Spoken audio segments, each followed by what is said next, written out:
To the latest now on the Israel-Gaza war, and Israel has begun a new offensive aimed at taking control of parts of Gaza. The military said it had carried out extensive strikes and was mobilising troops. Israel also dropped leaflets across northern Gaza telling Palestinians to leave the area. On Friday, 100 people were killed in northern Gaza, according to Palestinian authorities, with more than 250 people killed since Thursday morning.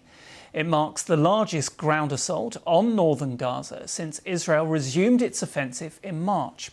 The IDF says it struck what it called more than 150 terror targets throughout the Gaza Strip over the past 24 hours. Meanwhile, the United Nations Human Rights Chief Volker Turk has condemned Israel for its escalating bombardments of Gaza, saying it's apparently seeking to permanently displace the population and that this amounts to ethnic cleansing. Well, our correspondent Wira Davis is in Jerusalem with the latest.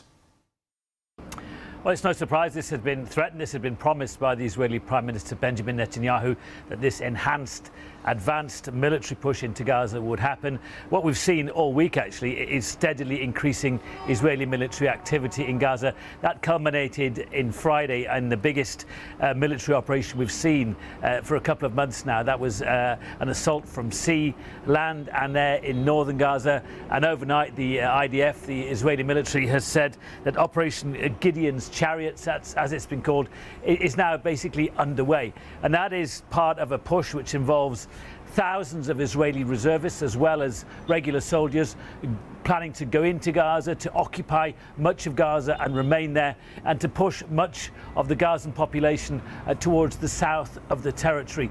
The goal, says Israel, is to finally defeat Hamas once and for all and to secure the release of the remaining hostages. But it's been much criticised, not just here in Israel, because of course the concerns about what that might mean for the remaining hostages, but also by many governments around the region and around the world, insofar also as the humanitarian crisis, as we know in Gaza, is steadily worsening. So the latest reports we've had this morning are that Israeli military operations on the ground are happening in central Gaza around Deir al-Balah.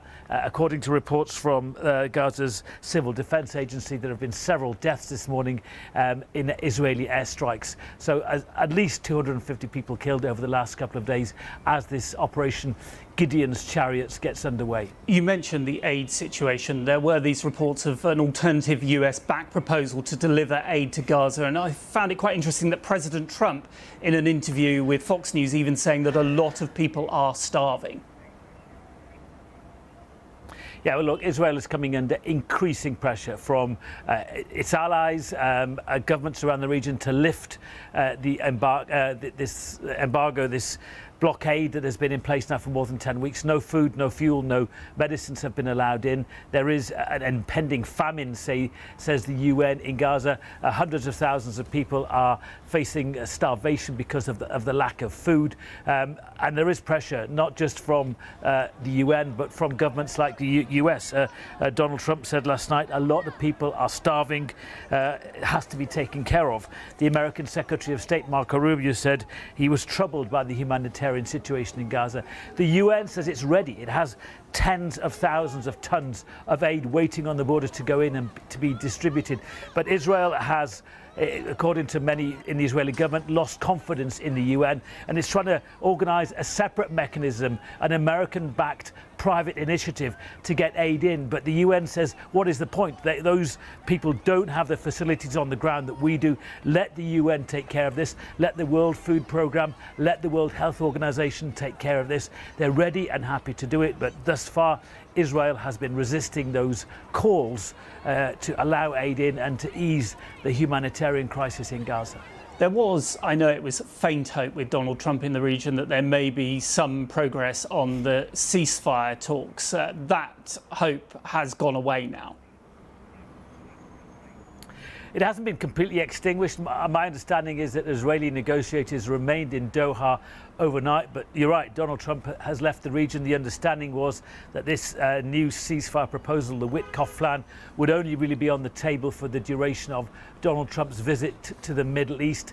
There are elements of the plan which aren't agreeable either to Hamas or to the Israelis, and all of the noises we're getting through back channels are that there's been no progress at all in the ceasefire talks.